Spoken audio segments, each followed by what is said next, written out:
What up, everybody? Welcome to another episode of Fishy Hour. Today's episode is Wednesday, so Wednesdays are bait fishing with Roman and Brian. Speaking of Brian, let's get him on the show. Can you guys hear me? Yeah, I think you guys can hear me. Yeah. Brian, you ready? Give me a thumbs up. Yeah. Let's get Brian in here real quick.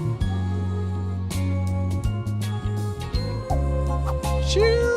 What up? What's up? Hey, sorry, I'm making some minor adjustments here. Every week I've got to take this whole set down. Every week is a new week. Nice. How's my volume sound? Can you tap on the mic on your lapel? And tap another mic. Intro music's almost done. Give me a second. Okay. Woo! What's up, everybody? Hey. Happy Wednesday. All right, now try it. Now tap the one up there.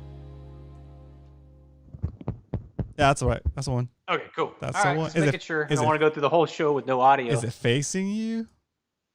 Yeah, that's right. Okay, cool. All right, we're good. Yeah. It only took me 10 shows to learn that the mic had to face me. Very cool. What's up, everybody? How you doing? Let me do some shout outs. While I do some shout outs and there's some new people in here. Welcome, everybody. I think Max. Welcome, Max. Welcome to the Fishy Hour show. Welcome to the Mad Max Fishing Club. And welcome to Spotty Bowl if you're doing Spotty Bowl. If not, you should. I think that's why you're here, though, but let's check it out. So, Max, Eric, I see Salty Dangler in the house. Arnie. What's up, Salty? Todd, TB Metal Art, tbmetalart.com. I see Chad in here. What up, Chad? I see Muto. What up, Muto? I see Cal, Cave Dog in the house. Dario. Kevin. What up, Kevin? Welcome back. Can't hear myself. What's up, Aaron? There we go. I see, is Aaron in here? He's in there. Okay, I need to get scrolled down. Keep going. So I see Dario. I see Captain Dan. What up, Captain Dan? Worf TV coach is in the house. Jesse. Brian likes to fish. What up? Welcome, Brian. I see Leonard. What up, Leonard? What's up, MMFC? Very cool. I see Cal. Okay, I see Mark. What up, Mark? Welcome to the show. And let's see. Garrett, what's up, Garrett? It's been a while. It's been a while since we've seen each other. Leonard. All-nighter hider in the house. Captain Dan. I think I got Captain Dan already. Doug El Sueño in the house. Hit that like button, says Doug. If you hit that like button, type in bit in the chat. And that way we know you hit that like button. Captain Adobo in the house. Evening, folks. Hit that like. There you go. Thank you so much for the reminder, guys. Dan, do Ortega. Oh, sorry. Dan, do Ortega chili cheeseburger pizza. Ooh, wow. That sounds like nice. That sounds pretty good. That sounds good. Cool. Hey, Dan, did you make that in your pizza oven? Is that Captain Dan? Oh, yeah. That oven looks amazing. Very cool. Can't wait till COVID's over and hopefully Dan can bring that thing out and to the bay and we can have a shindig where he would be so makes sweet. us some awesome pizzas in there, Dan. Yeah. So that'd be so cool. Okay, guys, while Brian gets ready to do a little recap of what we're going to do. Actually, we have to do, Pop Top, right?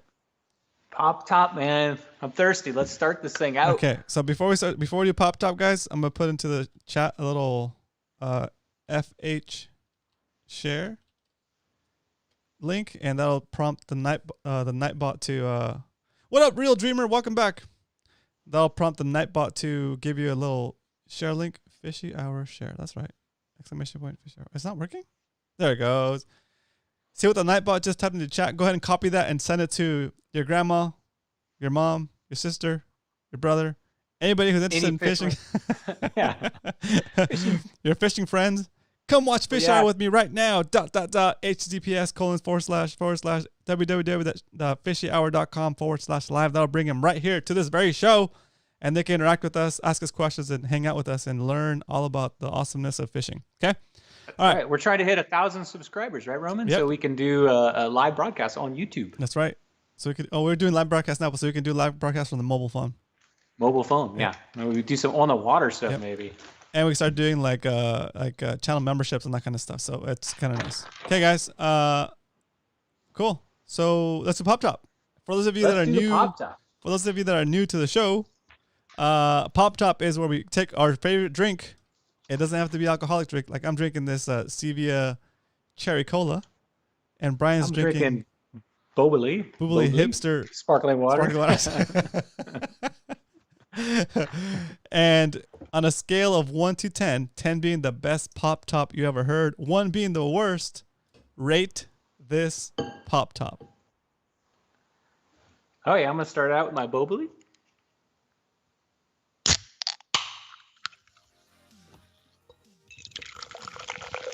Oh, poor. By the way, guys, go Chiefs this weekend, please. Hopefully Mahomes will be okay. Very nice. Very nice. All right. Let's see the ratings come through on the chat. Garrett gave you an 8. Oh, thanks, Garrett. Thanks, Doug. 11. Dang. Can't do. Thanks, Roger. 7. Take it. My daughter calls the club. My daughter. Mark said, "My daughter calls the club my fishing cult." It's the only cult where we're not going to ask you to do something you don't want to do. Yeah. Well, although we're going to try to brainwash you tonight, right? Right, exactly. Oh man, Cal gave you a 6. Roger, Aaron, what up, Roger? Aaron, Welcome back. 100. What? Roger gave you a 7. Let's see. Hyder gave you a 42,220. Nice. Zero there you go. There you go. The poor. Come on, Aaron. What up, Aaron? The Welcome. Raiders are out. Raiders are out a long time ago. Welcome. Sorry, buddy. Very cool. Very cool. 2 for Chiefs. 2 for the Chiefs as Real Dreamer. Nice. Okay, cool. Here we go. On a scale of 1 to 10, rate this Pop Top.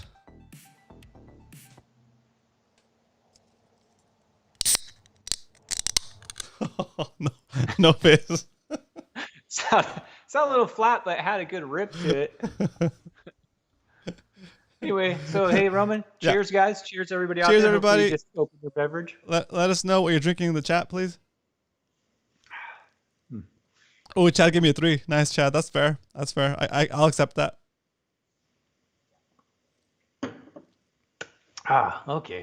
That sparkling water, it's hard to find a good one, man. They're just all really cruddy.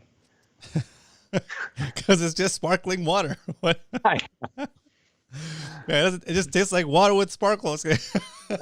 Some kind of weird aftertaste sometimes. Yeah. I don't know. Oh yeah. Cool. Zevia has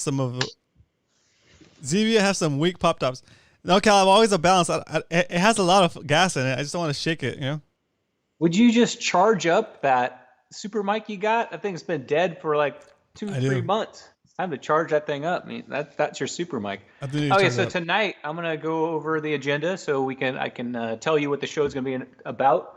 So if you're new to the show, you can know what to expect. The show is usually an hour long, but we usually go a little past that. This show tonight may go hour and 15 minutes, so be prepared. So tonight we have some announcements. I got an IGFA announcement, which is International Game Fishing Association. I've been trying to get the world record through a line class, so I'll make an announcement about that. A few announcements about Spotty Bowl, some rules that if you're in the Spotty Bowl, you probably want to hang out and listen to these rules because they could be critical to your pictures. We're going to discuss just a few vocab words. I heard some terms on the bay today that were some vocabulary terms, and we're going to discuss a few of those. And me and Roman are going to talk about rain gear. Since we may be fishing in rain, we want to talk about some rain gear, what we wear, how to be prepared on the water with your rain gear.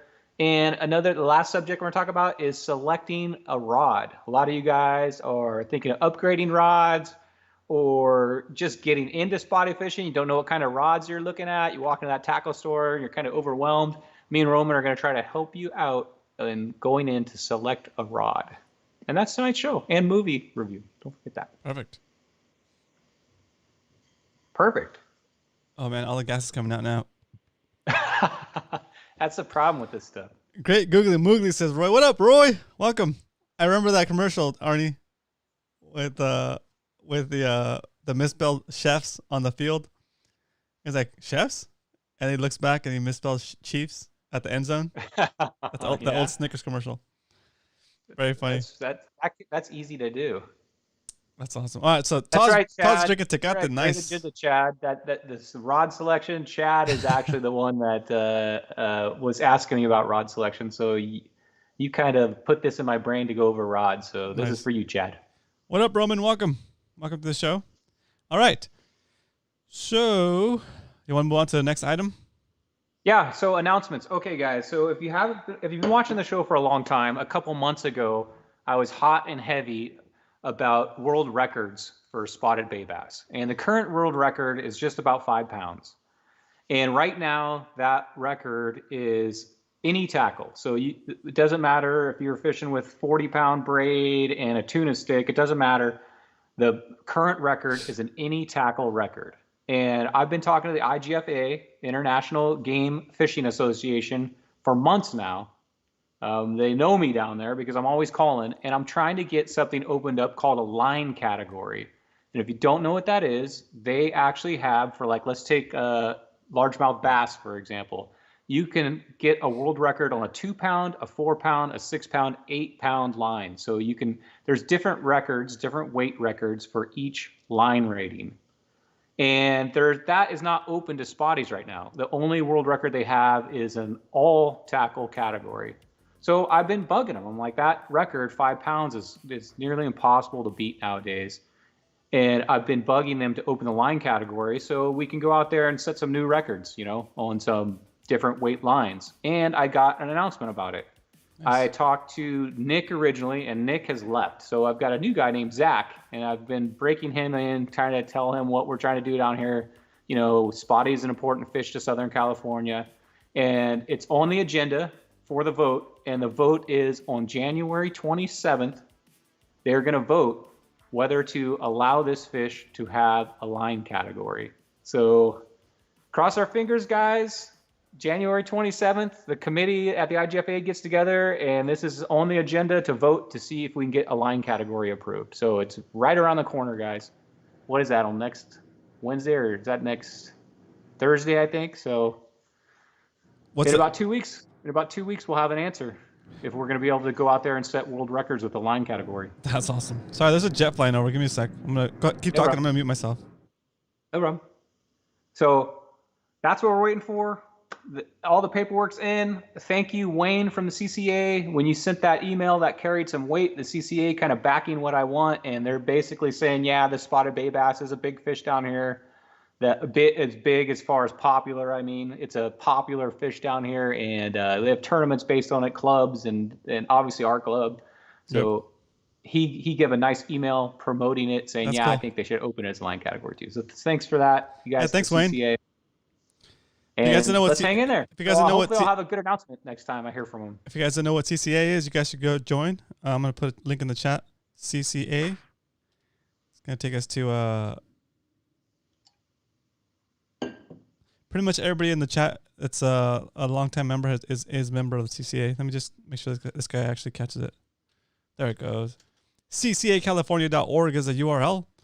Go check it out. They're organization that stands up for our fishing rights. So make sure you become a member. It's not that expensive. It's a year-long membership. You get a lifetime membership too. It's up to you. But yeah, it's a very cool organization that we need to support. So cool. That's a commercial for them. And if they give us a thumbs up and they say, hey, we've approved the line category. I know I talked about this a long time ago, but I haven't mentioned it because I haven't any news.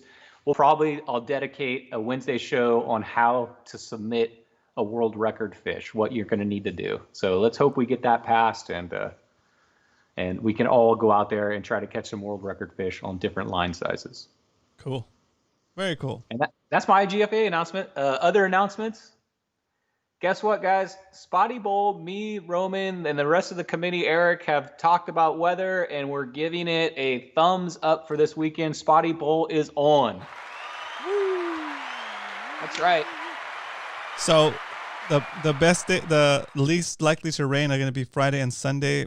So we figure there's a weekend day and a weekday where it's fishable. If you want to fish in the rain on Saturday, risk it. That's fine too. We're going to talk about rain gear in a second or in a bit.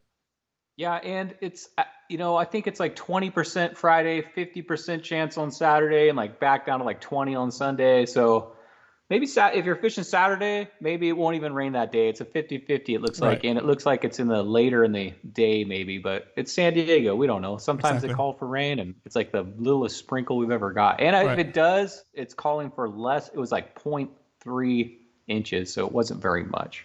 Hopefully it won't be like a downpour. Right, exactly. Yeah, just have your rain gear with you, and it's fine. You should be good. Even if you have to like get to shore, suit up, and get back on the water, that's fine too. It's just a cool thing. And wind-wise, it looks like it's like a standard day on the bay. Early morning, it was like 3 mile per hour wind, and then like usually like noon or 1, it picks up to like 10 miles an hour, and then dies back down in the evening. So it's like a standard day as far as the wind goes. At least that's the report we read. Yeah, I mean, that sounds good to me. Sounds fishable to me. Yep, sounds fishable for sure. Got to be in it to win it. That's right. Okay, what else do we have to cover? This is there was another point I wanted to make on this topic. On weather? Okay, on Spotty Bowl. Okay, so next thing we're going to talk about is we've noticed if you're posting your picture of your fish directly from the Discord app, there's a feature that Roman's going to talk about that you might want to check out. Okay, so for iPhone users, like iOS users, you don't see this, but if you're like on an Android phone or like a Samsung, any other kind of phone that's not an Apple phone, the Discord app will try to take the picture kind of like it crops into what your phone could actually do. So some of you guys might be getting pictures with the tail cut off, right? What you want to do before you take the picture, there's a little square with the arrow coming out of it. So go into Discord. You go like if you're gonna take a picture. Once the camera is showing you what what you're gonna take a picture of, there's a little button right there that says it's a little square with the arrow coming out of it. You click on that and you change the view to like full view, and then you could get a wide angle picture of the whole fish, and you won't have to hold the camera as high. Okay, you can hold it normal height, and it'll take a picture of the whole hog trough. Okay, that's for you guys that are using Android and I think it's Android OS. Yeah, I would recommend guys taking like a practice picture at home with that thing, just so you're not out on the water and you're trying to figure out how to how to post the picture under your name. Just go into your name and just play around with the picture settings. Yeah, I'm gonna do a screen share of that too in a bit. Let me just get it going. And Roman, I learned something on the show from you a while ago. If you're taking a picture and your finger's wet, is it volume down that you press and that takes a picture also? On the iPhone, any of the volume buttons, when you're in camera mode, work as a shutter button. So it'll take a picture for you. Okay. I think on Android, it's on my phone at least, it's volume down. Okay. So if you got a wet finger, you can't get that picture. Yeah. Try one of your volume buttons. Another thing you might want to play with at home. That way you can or sometimes take that picture. Yeah, sometimes if you're holding the phone above the fish, it's hard for you to see where the button is, so you can tap it because it's like touchscreen, right? Like you do this. Yep. And you kind of hope to tap it. So instead of doing that, you kind of just hold it so you have a finger on one of these volume buttons, and you just press the button. It'll take a picture each time you press it. So, okay. I usually hold it this way with my thumb on it. But be careful, guys. You don't want your phone to slip in the water. Okay. That's as far as the pictures. I always have that problem with the wet finger trying to take a picture. I'm like, what? Go. And you're like drying it off and it won't go. So thanks for giving me that hint, Roman. Nice. That's worked for me several times now. Oh, Pilot Pete is back. Hey, Roman and Brian, is this a Spotty Bowl only open for San Diego waterways? Yes, Mission Bay and San Diego Bay, Pilot Pete. Samsung models and some others have voice capture too. Okay, very cool. Very cool. That's good. Okay, I'm going to go into my submission form on the website. Let me just bring it up real quick. I'm going to share it. Hmm? Let's see. Make sure this is the right one. And if you guys have questions about Discord, now would be a good time to ask them, or go into a general tournament chat and ask them before you get out on the water. Right.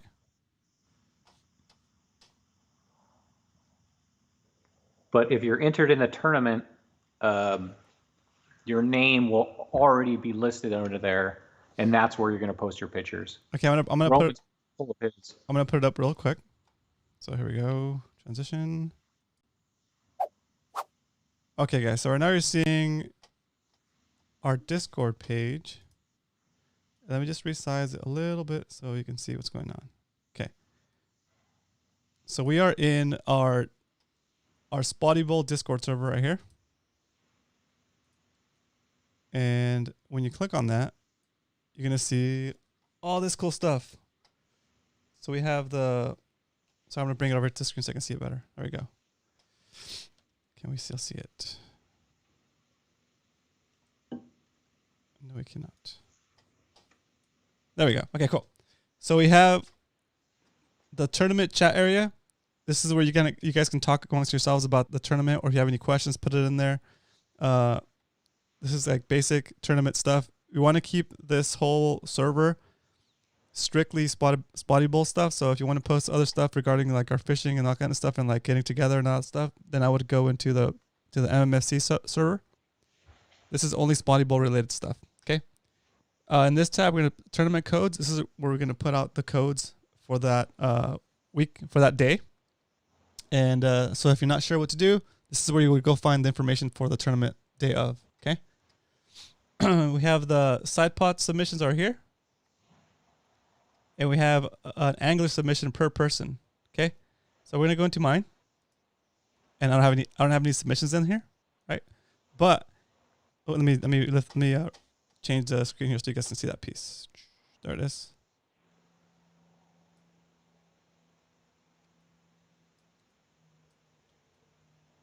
Okay, that's my submission form, right?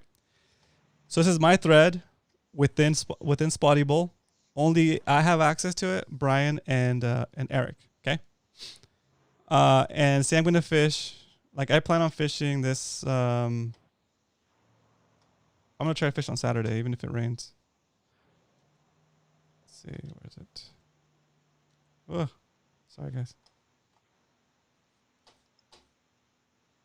I'm getting confused with the mouse on the actual screen and the mouse on that in the actual program.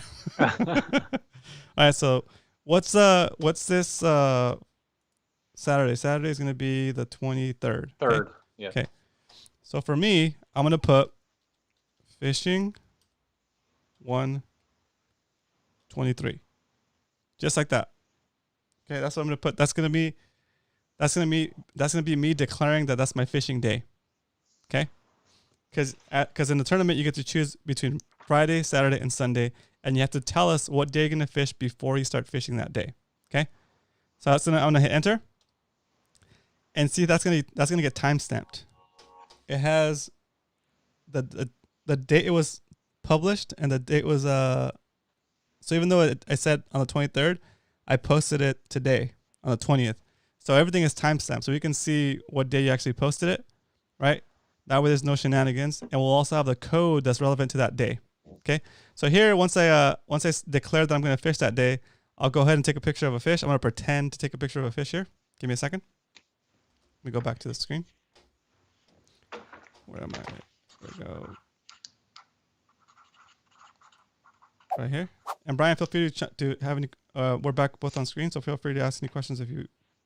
Okay, so add anything to Eric, the code is going to be given out the morning of, or is it the night before? You want to ask Eric. I think it's the morning of. So make sure, guys, you bring something to write that code down on. If you're just bringing a pen or a Sharpie, a lot of us write it right on our hand because it's kind of convenient because you're holding the fish usually in your hands in the picture. Or like Roman does, he writes it on a little piece of paper or a little sticky note and puts it in a Ziploc baggie. Yep. Something that shows that code in every picture. Yep. So just remember to bring something to write it on, or write it on your hand, or however you want to show your picture. I like to wear gloves, and I don't want to take them off every single time I measure a fish. So what I do now is I'm going to take a piece of tape and tape it to the back of my glove. That way I can write on it. So there you go. That's another idea too. Okay, so I go to my phone, right? I'm in the app. I'm in my thread, right? Then I'm going to go to the camera option here. I'm going to say, so camera. I'll say I want to use the camera instead. So I want to use the camera. There you go. So that's it. Now I'm going to go over here this way. Put my fish right here.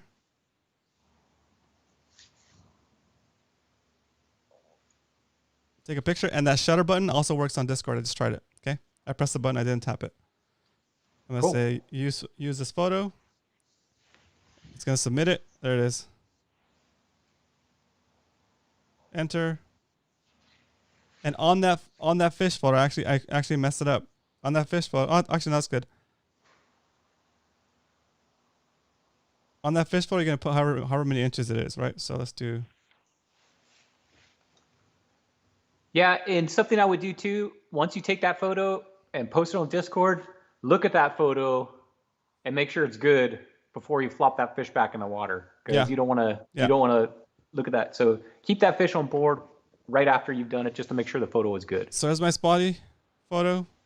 Yep. It's a 5-inch sticker right here. So 5-inch. And that's it. Okay. As you go out fishing throughout the day, you're gonna keep adding your fish to this category.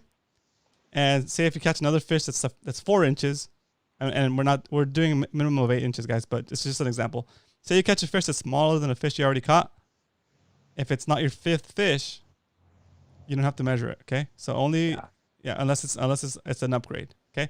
So count your first 5 fish no matter what. After that, only count the ones that are bigger than than your smallest current fish. And then we'll just keep upgrading from there.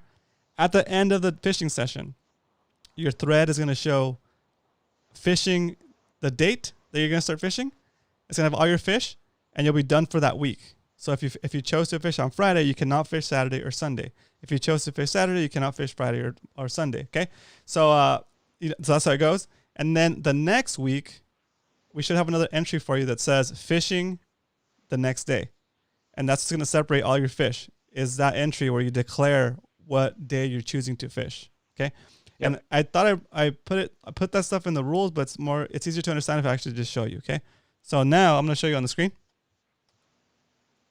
Let's see. There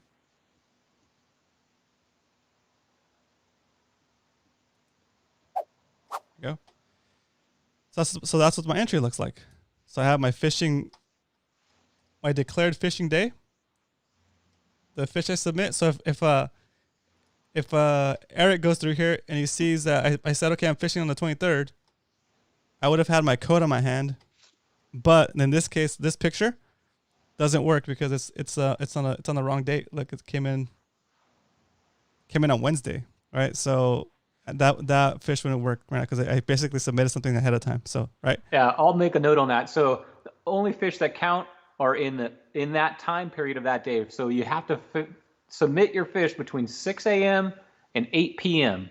Anything past 8 p.m., like if you take all your pictures and you think you're going to go home and submit them all, they won't count if they're past 8 p.m. So you have to get in all your photos before the end of the day, which is 8 p.m. Exactly. Cool. And obviously nothing before 6 a.m. So right. That's like the start time for fishing begins. Right. Yeah. Okay. So that's good. If you have any questions, put it in the chat. We're gonna keep going from here. So Salty says, "What about submitting the top 7 fish of the day in case there is a bad pick?" Or two? Absolutely, Salty. Yeah, Eric is one that brought that up. So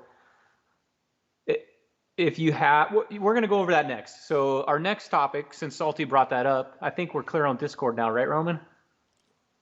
I think so. Does anybody have any questions on how to submit your fish? Okay, this is just talking about the actual photo. And we talked a little bit about the hog trough, closed mouth. Yeah, that's what we're going to go into right now. Okay, good. Okay, so we just talked about how to put it on Discord. Now we're going to talk about, I know we're beating this to death, guys, about what we're looking for, or the judge Eric is looking for, we're speaking for him, in your picture. So these are some things, unfortunately, that could get your fish DQ'd, which means it will not count. One thing that we're going to be pretty firm on is, first of all, you have to have the correct measuring device, which this is mine. This is the standard one. It's a hog trough. They also make ones like this. This is fine too, as long as it has a bump board and legible. A bump board, which is this. This is what the fish's mouth is going to go against, and then legible measurements on it that we can see in the picture. So this is our preferred one. So that's one thing. If you don't have one of these, and if you have a tape measure, a ruler, a sticker, one of those vinyl layouts, something without a bump board, those pictures are not going to count. So make sure before you start this, go out and invest and get one of these measuring devices. One thing that we're going to be looking for is the mouth of the fish closed. So if the fish's mouth is open, let's say like this fish right here, see how the mouth is open? I'm going to try to do this backwards. It's going to be upside down. Okay, that fish would be disqualified because its mouth is open. And when you open the mouth, it gives the length of the fish's length. It throws off. It gives you a little extra. So we want to see the mouth of the fish closed and the nose against this bump board. So that's one thing that could get your fish disqualified. We talked about maybe doing a deduction, but I mean, we've all beat this to death. It's going to be a disqualified fish. Don't get that, guys. Make sure the mouth is closed. We don't want to have to disqualify any fish because of that. Next thing, we're looking for a good picture. We don't want a picture where the tail is cut off. We want to see the end of the tail. We want to be able to see the measurement where the tail is touching. Like this one right here is, what is this at? 22 inches right there. Brian, I'm going to see the tails. Yes. I'm going to bring up some examples from previous derbies that we've done. Awesome. Thank you. That way it's easier for you guys to understand. Like I said, guys, we're really going to drive this point home because we talked about possibly doing a penalty for instead of a disqualification the first week or something like that. But then it becomes an issue because you have an advantage because you started earlier. Like the person that starts next month wouldn't have that penalty, and it'd be hard to keep track of. Warning. Yeah, the warning. So we're just gonna do across the board. This is how it works. That way, it's the most fair way to do it. So here's an example of what to do and what not to do. Okay, we're just gonna go through, and we're not. Thank you.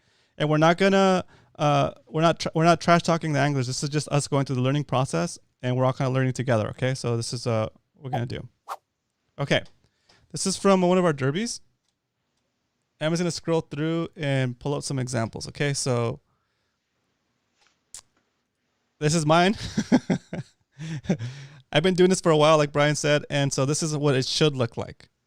The mouth is closed and it's on the bump plate. Okay. I think I'm cutting it off. A second. Let me see. There it goes. There it is. The mouth is closed and it's on the bump plate. The fish is facing to the left because this is the orientation I took the picture on. The spines are away from you and the belly is towards you. The tail is quote unquote not pinched. The way you determine if a tail is pinched or not is if the end of the tail right here is narrower than the base of the tail. This is the base of the tail right here where the muscle turns into fin. Okay? That's the base of the tail. If the end of the tail is thinner than that, then you're trying to stretch it out and get like another 1/4 inch over here, and that's called a pinched tail. So it cannot be pinched. It has to be semi-fanned or fanned out, whatever. We're going to give you, because spotties have this nice little flick at the top of their tail fin, we're going to give you this extra 1/4 inch right here. Okay? Yeah, to the point of the tail. To the point of the tail, right? Yeah. But you see how it could be tempting to pinch that down and get that half instead of 1/4, right? Yeah, but we're looking for it to be slightly fanned open, just so it's where the tail attaches. It's just a little bit fanned open from that. Yeah. Okay. You don't have to open it all the way up, but right. We don't want to see the pinch down to nothing. Right.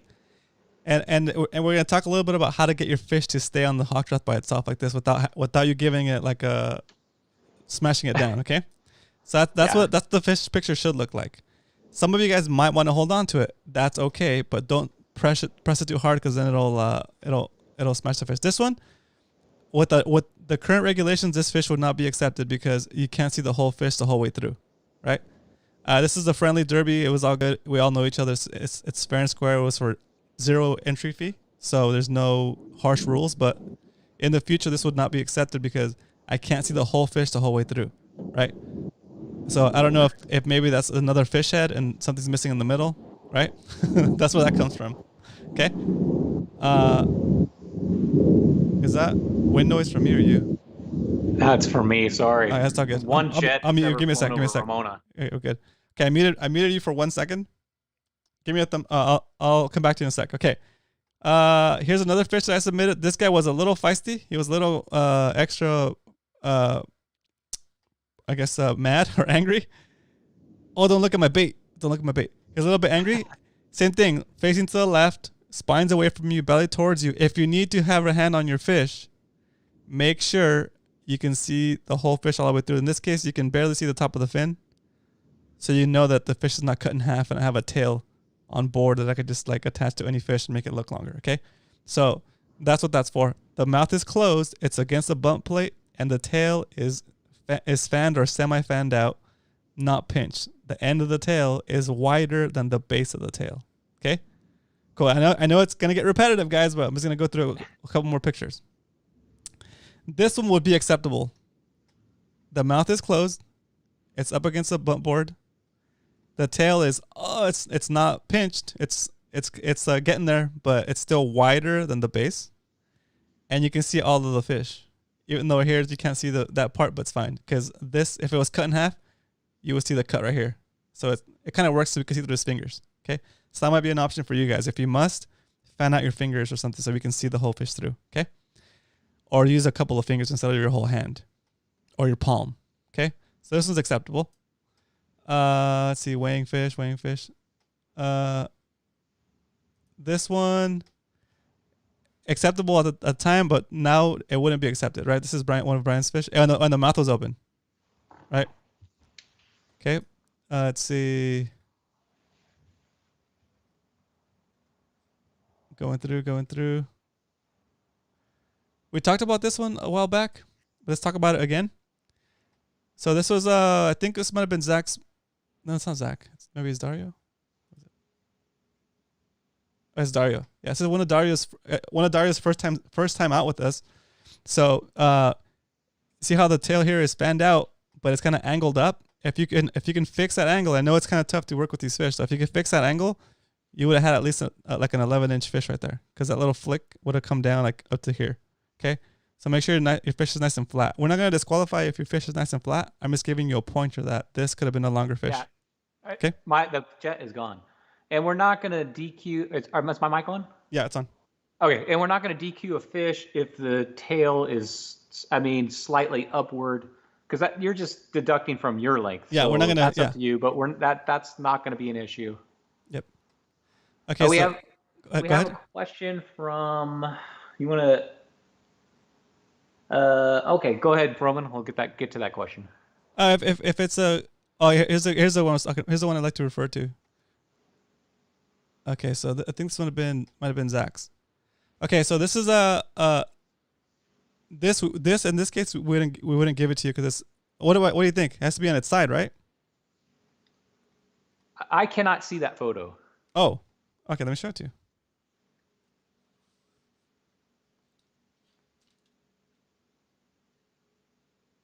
Yes, that's not what we're looking for. It's gotta be on its side. Let me see the front of the bump plate. It's touching. Yeah. But we can't. It's touching. But we can't. But we can't tell if the mouth is open because we can't see the side of the mouth.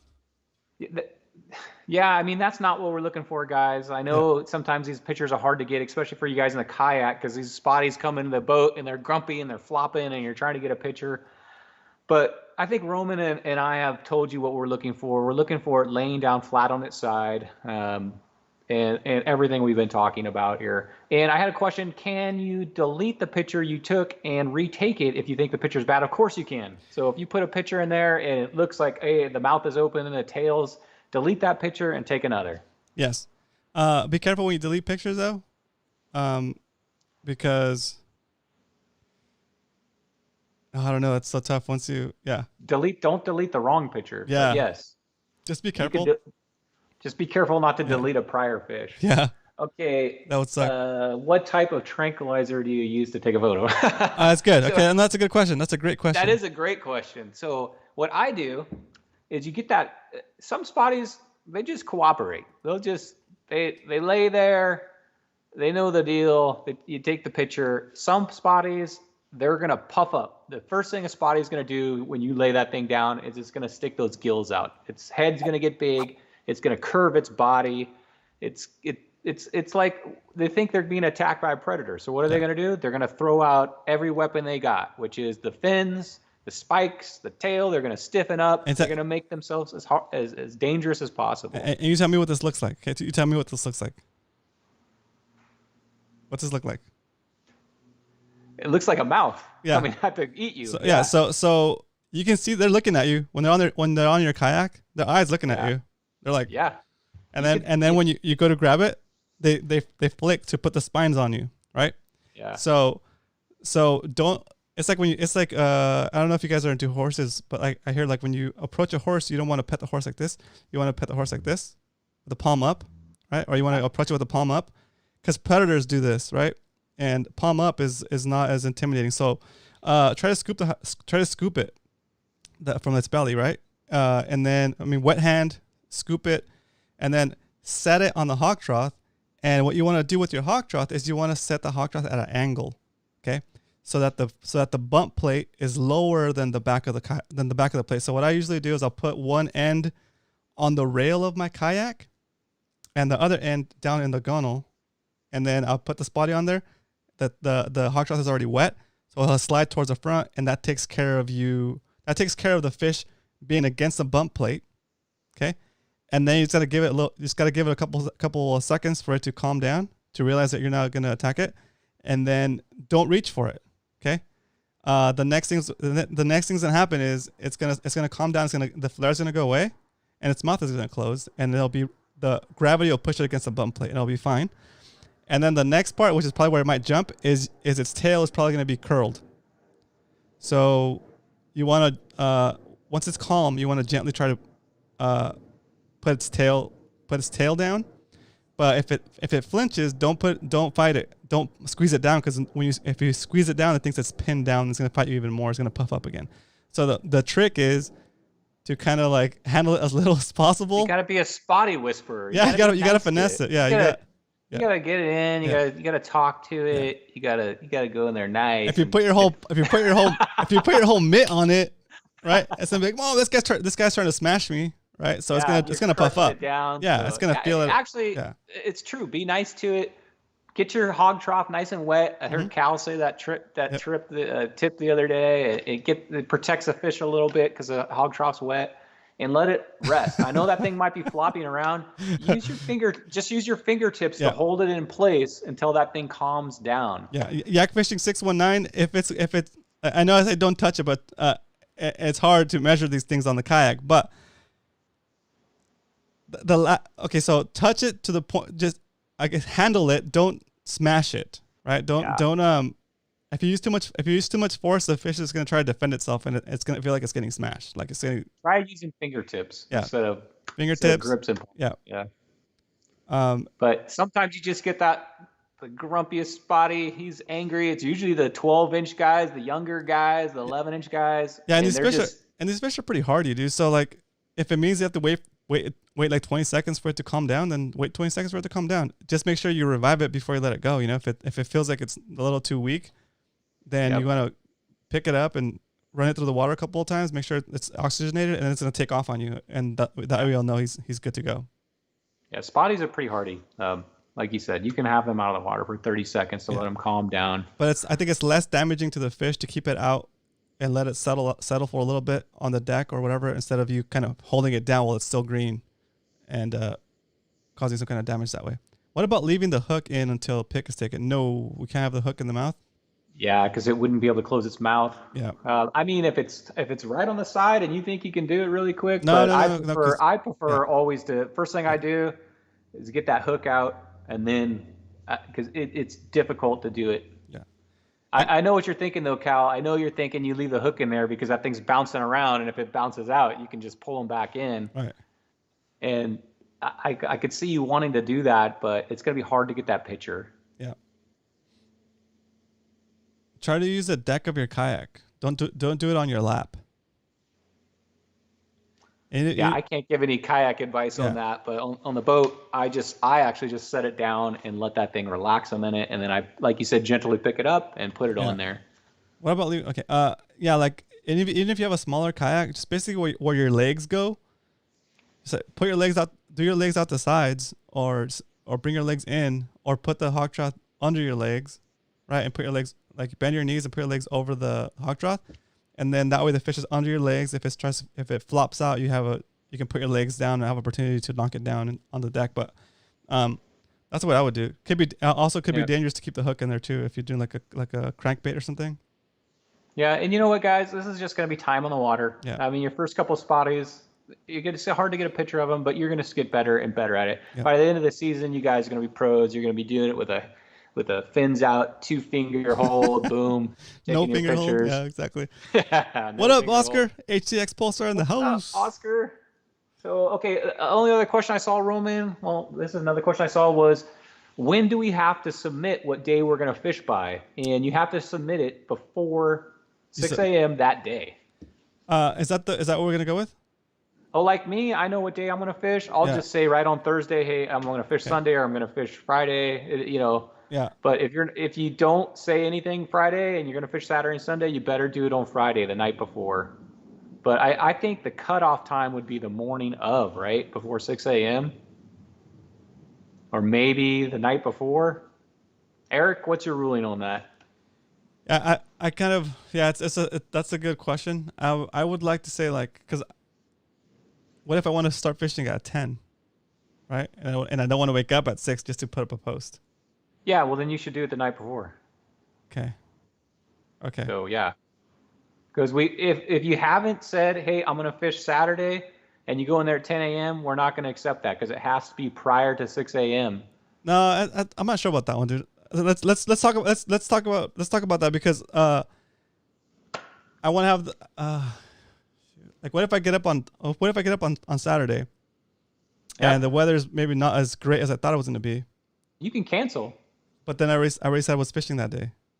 Yeah. Right. So you're going to cancel the Sunday then, right? Yeah. So since we're giving a code for each day, not for the whole weekend. So we're giving a code for each day. So you're still declaring what day you're fishing, like I said at the beginning of the show, with your app, and saying, okay, I'm fishing this day, and that post has to be in there before your first submission of that day. Yeah. On top of that, you're gonna have to have the code for that day also. So there's no way really to cheat it by saying an fish the day before or whatever, because you still have to have that code, right? Well, I mean, we could just say you have to pick it before Thursday midnight, and that would cover all bases. It would, but what if you want to? What if you're not sure you want to fish Saturday or Sunday? I think we need to have a committee meeting. Okay. All right. So we'll get back to that question, and we'll post that in Discord since we're fishing. We'll get on tonight and we'll figure that out. So great question, and we'll figure that out tonight with the spotty committee, and we'll give you an answer for that. So let's just give a definitive answer for this week, and after the committee meeting, we'll update it for next week. So for this week, choose the day you're gonna fish by Thursday night. Got it. By Thursday night, choose what day you're gonna fish. Like, I'm gonna fish Saturday. So if you choose to fish Saturday, you're kind of stuck on Saturday at this point. Okay. Choose what day you're gonna fish, and then go into your text category in Spotty Bowl and put it in there like I did earlier. Fishing date. Okay. Yeah, we're gonna have to clarify that. So yeah, let's do that for just this week until we can see how it goes and make an official rule for that. So pick your day. I see Mark has a great question. He says, where does the code populate in Discord? I'm going to show you that real quick. Discord. Okay, so that was my thread. And I declared that I'm going to fish that day, right? So I'm going to get rid of this picture. And this comment. Okay, so you would go here under tournament info, tournament codes. So Eric will post the codes in here. Okay, he'll post a code for Friday, Saturday, and Sunday. He'll post that code probably the morning of or the night before, maybe the morning of. He'll post a code in there. Now, to finish answering the question that was originally asked about cutoff times, you have to have, let's go co-host split. You have to have your fish submitted. That means it has to be registered with the site. The picture has to be uploaded and completely done by 8 p.m. Okay? If you're going to fish all the way to 8 p.m., submit all your fish along the way so that if you do catch a fish like at 7:55, you have enough time to take a picture and submit it before the 8 o'clock mark. Okay? Cool? There's 3 days to pick from. That's the most flexible I've ever seen attorney. Yeah, I mean, it's super flexible. We Eric came up with that idea, and I think at first I was like, wait, what? And I think that's a great idea. Because we know a lot of people can't fish the weekends, so we'll give you guys a weekday to choose from too. Yeah, we're trying to make it flexible. What's Zach's idea? How about you have to say before 9 a.m. of each day? 9 a.m. would be too late because let's say I go out there and I fish 6 a.m. to 9 a.m. and it's a bad day. I'm getting skunked. I'm like, I'm gonna go ahead and go out and fish tomorrow. So 9 a.m. would probably be too late. Right. Well, so here's the thing. You're taking the picture with your Discord app, which will timestamp it for us. So you couldn't do that even if you tried. You could go and try to fish 6 to 9 a.m. and then catch a fish, and then you'd be like, oh, okay, I am gonna fish this day, and then go ahead and declare that you're fishing that day. Your timestamp is gonna be after your fish submission. Like, it won't line up. We'll be able to see when you actually took the picture. Okay. Unless you try to upload a picture from I don't know. Anyway, let's finish talking about that offline, I guess. Yeah, we'll figure that out. Okay, and the last question we're going to go over on this is, how fast are you going to know if your pitcher was disqualified? So our judge is Eric. He's in chat, and he's going to be doing all the tallying the night of, I guess, Friday night, Saturday night, Sunday night, Monday night, however long it takes him to go through all these photos. And then the announcements on how everybody did will be on the Wednesday show every week. Yep. And then so that's when you'll get all of the results. Will be on Wednesdays. Yep. And then by then, hopefully, we'll have all of the results also in a bracket on the website, and you'll be able to see every week where the standings are everybody's Yep. fish count, everybody's fish measurements, and their total inches. Okay. Salty's got a great question here. For the side pots, do we submit straight to the text channel by 8 p.m.? Do we have a time limit on the? It's the same time frame as the day, the same as you're fishing for the spotties. Those aren't like an open category 24 hours a day. Those are fish caught during the tournament. Yep. And Salty is also correct on this next question. He says, do we need to use the Discord camera, correct? Yes, we do. And the reason we're doing that is because Discord will not accept large files. So some cameras are more high end, more sophisticated on the newer phones. So they make crazy big photo files. If you take the picture through the Discord app, then the file will be sized for our server and it'll be fine. We'll have to pay extra to upload large files. Okay. So Eric says submit more than 5 just in case, says Eric. Okay, cool.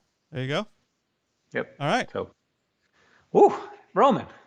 I feel like we're like Debbie Downer in it tonight with all these rules and I don't know. No, it's not because look, it's good. It's good we get all this out there, but let's get on to some. I think we've hit these rules. We're almost at an hour. I know. We haven't even got to the show yet, so the guys that aren't fishing this are like, "Come on, let's get on some fishing." I know, but for sure. Guys, we want to make sure this is the first time this has happened. We want everybody to know the rules. We want it to be clear. I think everybody at this point knows the rules. You can always go into general or into tournament chat and ask a question if you have a question, and either Roman, I, or Eric will answer it in there. So, are we ready to move on, or is there any more questions about this? I think we're ready. I think we're ready. So let's get on to talking about some fishing. So, guys, I'm super pumped about the Spotty Bowl. I think it's going to be fun. Let's make it a fun event. Remember I said about sports ethics. Let's make sure that we do things fair, and we treat everybody on the water fairly. And let's make this a fun 6 months? 6-month event, I think it is. So yeah, more than 6 months. Yeah. Let's have some fun with this, guys. That's what it's all about. Getting together, having some fun, and catching some fish. Right? That's right. That's right. All right. Go ahead. So, you know what? I think we're gonna skip because we're running so far behind. We're already an hour. I think we're gonna skip vocab words unless you really want to do that. Let's get on to. We'll save it for next week. Yeah. So we're gonna skip vocab words and we're gonna move on to rain gear. Okay. So I'm on a boat, so I'm going to give you kind of a boater's perspective, maybe a little different than Roman's because he's a kayaker. So I'm going to first share what I use on my boat, and it probably could be used both on a boat and kayak. And one thing I always keep on my boat is a dry bag. And if you don't know what a dry bag is, it almost looks like a kind of a mini duffel bag. There's a couple different kinds. They come in all kinds of sizes. They have one that is like a heavy plastic material. This is probably more what you guys use in the kayaks because they're really heavy. They can take hooks. They can take whatever. They're not going to rip. And then there's these lightweight guys, which are I use these for backpacking. They're super light. They're waterproof, but they're not so durable as these heavy plastic ones. So I always keep this on the boat with my, I guess, emergency rain gear or cold weather gear, or just being prepared on the water for what weather, because we know the weather can change quick on the water. We've been out there to where I'm getting a sunburn. I'm like, it's hot. I'm in my t-shirt and the wind kicks up at 1 o'clock. And next thing you know, you got your jacket on, your pants on. So weather can change on the bay quick. So it's not a bad idea to have one of these on your kayak or boat, just for comfort, I guess. And so I store all my gear, and I want to tell you what makes a dry bag. So this bag right here, actually, the way it works is you take the top and you can fold it down a few times, and then it has these 2 clips that clip, and it basically, when you roll it down, it keeps all the water out of it, and it keeps it like an airtight seal. And that's like the easiest way to take things in and out of this with that airtight seal. There are different types of bags, like this bag, which is a cinch bag. I'm going to talk quick too, Roman. Okay, yeah, that's good. Which is a cinch bag, basically, is a bag that could hold all your gear, right? But because it doesn't roll down and clip, this thing is not waterproof. So if you're planning on it being waterproof, the cinch bags, which are like these, are not waterproof. Still hold your gear, but not waterproof. So don't rely on those. And also, if you get a bag like this with a zipper, also holds your gear, but it's not waterproof. Yeah, It has entrances for water. The best one for waterproof is with the roll top with the clip for sure.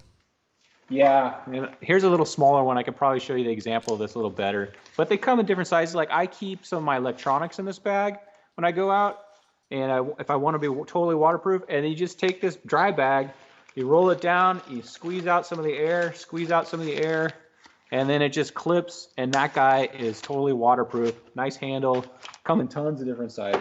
Okay, so what do I use? Now that I've showed you how I store my gear in a dry bag, what do I keep in it? So first off, rain. The worst thing you can have in rain is something that's cotton. So if you have a cotton shirt and that thing gets wet, it's going to be wet all day. It will not dry out. If you have cotton socks, they're not going to dry out. So if you're planning on rain gear, nothing cotton. It will not dry out. So let me see what I got in my bag here. That's why when you wear your SPF shirts, they're like these wicking shirts. If you get splashed, 10 minutes later, they're normally dry out or the water just rolls off them. So that is the type of shirt you want to wear in a wet condition. So I carry one, which is a fleece, because I like to have layers. Sometimes it's freezing, sometimes it's not. I like to have a fleece, which is also, it's like a wool type material. It's a fleece. And if this gets wet, it dries pretty quick. So that would be, my shirt would be my first layer, right? And if it's just, I need a sweatshirt, I go for a fleece. And this is just to keep me warm. Yep. It doesn't keep me dry. And then I'll have my wool socks. Wool socks versus cotton socks. Ooh, that sock's filthy. Wool socks, if they get wet, they'll dry out quickly. Cotton socks, you're all day, they're going to be soaked. So wool socks I'd recommend. I already talked about cotton shirts. We all want to look cool in the water. This is what I like to wear when it's like sunny nights. I got my dark crystal shirt, but don't bring that. Bring a wicking shirt. That's going to get wet, so stay wet. Even though as much as I want to wear that thing out, don't bring it. Okay, my next layer would be this, this is my, like, if I have my fleece on and I'm still cold, I'll put this jacket on. And this is not a down jacket. It looks like a down jacket, but it's actually a synthetic material. The reason you don't want down is because down is actually like feathers, goose feathers. And when that gets wet, it loses all its R value. It basically will not keep you warm. Down jackets are awesome because they're lightweight and they keep you warm. But if they get wet, forget about it. They've lost all their R value. So find yourself a jacket that is not out of down, that is a synthetic material. Oscar said, spend more money on socks, save money on jackets with trash bags. Trash bags. Boom, work. tip of the day. So not a nice warm jacket, but not a down jacket for rain. And then what I'm going to put, I've got all that on. I mean, we're in San Diego, so I'm probably not going to be wearing all this. But my last layer that goes over this stuff is my rain jacket. And I actually have used this jacket many times in the rain. I actually have a backpacking background where I do a lot of backpacking, so I'm used to being prepared out there for weather. And I actually got this at Costco. It's made by 32 Degree, I think is the name of it. That's like a Costco brand, I think. Yeah. And this thing was only like $25, but man, it works perfect. It repels the rain. So I'll have on my wicking shirt, a fleece, and this over my fleece, or if it's really cold, that synthetic down jacket. And then my last thing I wear is my rain pants. This is probably one of the most important things. Yeah. I'm always fishing in shorts, even if it's cold. And if it's too cold out, I'm lucky I'm on a boat, I'll just pull these right over my shorts. Yeah. And I always keep rain pants. These ones are a little expensive. They're from REI. A little fancier, but trust me, if you spend a little extra money and don't wrap the trash bag on you or the Shamu poncho, because that might work for like 10 minutes, but that Shamu poncho, water's going to find a way. A trash bag, water's going to find a way. So it's not a bad investment to invest in a pair of rain pants. So I used Eric, to have like this Home sorry, Depot plastic thing I used to wear. It was like like a poncho. it was better than that. It was like some yellow suspenders with a kind of a plastic jacket, and that thing worked pretty good, but it ripped in like 3 tries. So Uh, it was like yeah. $25, which was cheap, but I wasted that $25 because it did not last. So I recommend if you're planning on fishing in weather conditions, maybe spend a little bit of extra and get some quality gear. Okay. Awesome. So I'm gonna tell you guys all the layers I have, but I usually fish the same clothes I usually fish, like water resistant pants. And then if I get cold, I'll add my fishing pants. I have a couple of what are they called? Let me grab them. They're right here. Yeah, and I know like AFCO makes like really killer waterproof stuff. So I Uh, got some Grundins. These are like the pants, not the bib, just the pants. yep. And like the button's corroded off over here, so it's missing the button.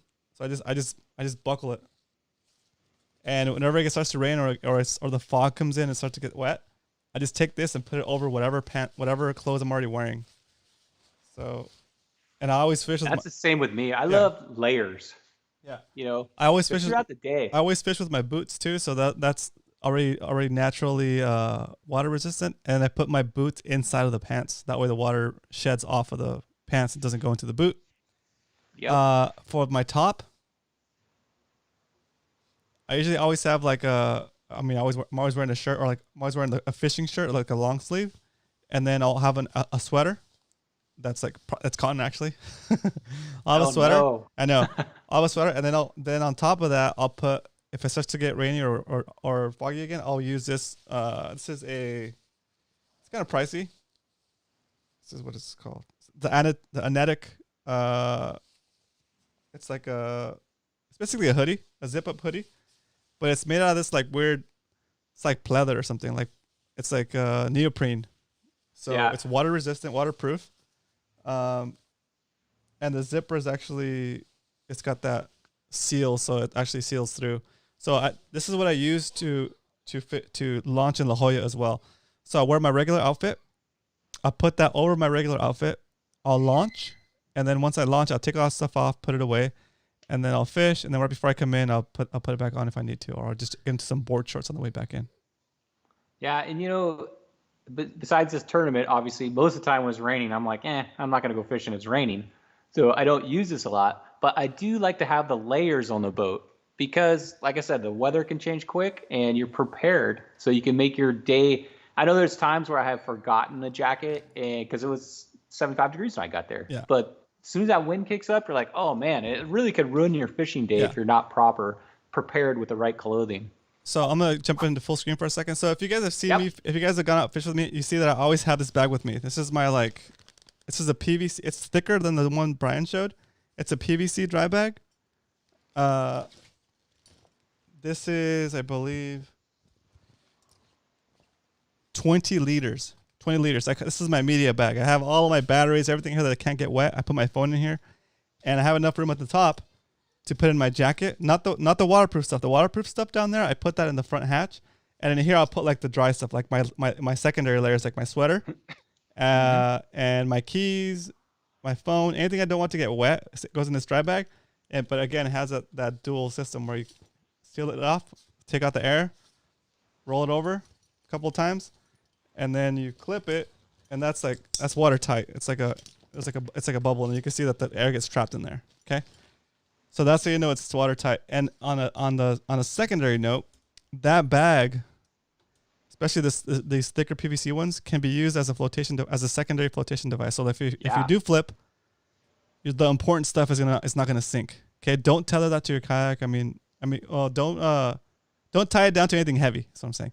That's gonna float. So as long as it's sealed, it's gonna float. If you're on the water and you're gonna be reaching in and out, blah blah, it's gonna be a pain in the butt to undo it every time you have to reach in there. Go through the pain of doing it every single time, because the last thing you want is for that thing to tip over the side and you forgot to close it, and that sucks. It's kind of like worthless at that point. Okay, make sure you close it every time you use it, and it's just a habit you're gonna have to get into. Hey, Chad has a question for you about what boots do you use? What boots do you recommend? I use the extra tough boots just because I don't like to get my feet wet, and it's I mean as a kayak you're supposed to get wet, but I don't get wet on my kayak. It's just the 12-inch high ones. It gives you enough space for your kayak to be floating on the water and for you not to have to go past a foot. So it makes for dry landings and dry takeoffs, especially at like the launch ramps and even from the sand. Yeah. Cool. Yep. So I think that's it for rain gear for me. Just like I said, no cotton wicking material and have it ready. You may not need to use it. We're in San Diego, right? So most of the time it's sunny out, but we do get that wind and we do get that chill. So have it on your boat, have it on your kayak, ready to go. Make it a more comfortable day for you. Salty had a question here earlier that I don't want to interrupt you, but let's go back to that question. Sure. Oh yeah, so no, not Salty. Eric reminded us to need to go over the small picture thing. We did go over that at the beginning of the show, Eric. But Salty, are you having issues with taking the picture? That's kind of what we're talking about at the beginning of the show. If your Discord app is taking a picture that looks like it's cut off, you have to change the mode on it. I think by default it tries to give you a smaller resolution or it crops it in. So go into the picture mode, and while you're in picture mode, on the bottom there's going to be a little square with an arrow coming out of it. Click on that, and it's going to allow you to change the picture. The picture, what is it called? It's like a wide angle, basically. It's going to be using more of the available camera. Mark has a question. Where can you get extra tough boots in San Diego? And I've seen those at East County Bait and Tackle. Most of the tackle shops will have those things. I think East County Bait and Tackle. Dana Landing has it. Yeah. Turner's has them. Turner's definitely has them. You might check Squidco. I'm not sure about them, but I know for a fact that Dana Landing has a whole section. Yeah, on those. They have a lot of all sizes. up on in the clothing section up on the top shelf. Yeah, they're a little pricey, but they're I mean they're tough. They last, and I've had mine for I think over 2 years now. Dick's Sporting Goods carries them too. Okay. Yeah, so almost everywhere carries them. Yep. Very cool. There's also other brands. I think the Sim. What is it? Yep, they make one. Sims makes them, but they're gonna be like plus 50% price because it says Sims on it. Super comfortable though. Yeah. It's up to you. Also, and West Marine also has a big selection of those. I've seen there too. And also, just to clarify, guys, when I'm launching La Jolla or landing La Jolla, I do not wear those rain boots. I do not wear the extra tough boots. I wear the extra tough shoes. They look like sneakers. Yeah. Or booties, like surfing booties, neoprene socks or whatever. Do not wear those boots while you're launching in La Jolla. You can, if you want to have them with you, you can take them with you and then change out, but there's no point. La Jolla, you're gonna get wet going in and out. So just take a change of clothes, and then if you don't want to get too wet, you can put your rain gear on the way out. That way, when you're charging a wave and it goes over the bow, hits you on your lap, all that water will just come off of you, and then you'll be fine. Take off the rain gear, and you'll be dry underneath. Okay. Or you can just get into your Speedo, put all your clothes away. Yeah, that's true. Paddle out, and once you got out there, you take off the Speedo and then you put on your clothes. Very cool. Nice. Cool. All right. Anything else? I think that's it on rain gear. So I don't think we need to spend more time. It's San Diego. We don't deal with rain a lot. But that's all the rain talk we're gonna be hearing. That's all rain talk you're gonna be hearing out of us. That's right. That'll be the last time we talk about rain gear. Only because we're going into this weekend, and we may have some of us may be fishing in the rain, so we wanted to discuss what we're going to be wearing if we're fishing in the rain. Okay. To get through this last. Go ahead, Roman. Right now, if you know what day you're gonna fish, go to the Spottable app, find your name within the angler submissions category, and declare what day you're gonna fish. Okay. There you go. Do that. That way we know that it's working. If it doesn't work for you, you want to know that it's not working right now. When we still have time to fix it. That way we're not trying to fix it the day of when you have a fish on the deck and you're trying to submit it. Okay.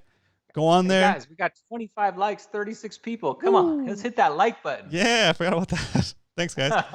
So go in there, declare your day, and then maybe put a test photo of like a thumbs up or something. Just let us know that it's working, and then you can delete it, just so we know that it's working, and you can submit. Okay, and you can go through that learning process now before you get on the water and you're trying to learn how to keep a fish on the deck, on the hog trough, and take a picture and do this and do that. It adds up. So compartmentalize it. Work at one thing at a time. Get the picture thing sorted out. Get fast at getting into your Discord app, and you're good to go. Okay. All right. Okay, the next segment, guys. I wanted to spend some time on this. I was planning on talking about it for a little bit because it's pretty important. It's 8:15. Do we want to go, let's say, to 8:30? Is that good with everybody? Because it's going to take a little bit of time to talk about this. I'm going to try to talk as fast as I can about it, but we're going to talk about on selecting a spotty rod and maybe the differences between some of these rods. So what do you think, Roman? Do you want to hit this topic? Yeah, let's do it. Okay. All right, guys. Wait, hold on. First, I gotta see some likes happening. Don't ask me, ask them. Okay, so we're at 29 likes, 36 people watching. If you haven't hit the like button yet, let us know that you want us to continue the topic of selecting a spotted bay bass fishing rod.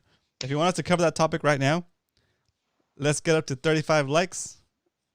If you do not want to cover it, then let's just call it a day. All right, guys, good night. 30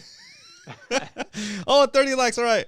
That's good enough. That's close enough. Thank you, guys. I appreciate that. Thank you, guys. Appreciate that. Okay, spotty rod. All right. So a lot of you guys have been fishing for a long time, so these might be some pretty basic layman's things I'm kind of talking about, but I like to start with a good foundation on because a lot of guys walk into that tackle shop and it's like there's 100 rods and you just don't know what you're looking at, and you don't know what kind of rod you're going to use for this and that. So I'm going to go over some very basic things to look at for rods when you're selecting your spotty rod. Okay, the first thing that I'm going to go in is I'm going to decide what kind of reel I'm going to put on this rod. Am I going to put a bait caster, or am I going to put a spinning rod? And believe it or not, there's two different types of rods for each reel. So things that to look for, this is the most basic thing, is you look at the rod and you see what kind of guides it has. If it has these big, long, round ones and they're kind of far off the pole, this is for a spinning reel.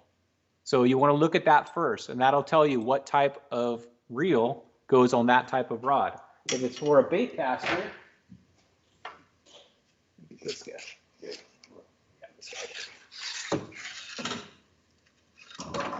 Oh, and also on this, the guides will be on the bottom of the rod. When you go to the bait caster rod, which is this type of reel, the guides are going to be on the top of the rod, and they're also going to be a lot smaller than the spinning rod. So that's how you can determine what type of rod you're looking at for what type of reel you're shopping for. So that's the first thing I always do. Okay, I'm going to go out, I'm going to buy a bait caster rod, and I'm going to find that, and then I'm going to think about what am I going to use this thing for. Is this just going to be my general all-around spotty rod? Is it going to be my A-rig rod? Am I going to be fishing rockfish with this? Is it going to be my calico rod? So determine what you plan on using this rod for. And then you can even break it down. Is it going to be a Ned rig rod? Is it going to be an underspin rod?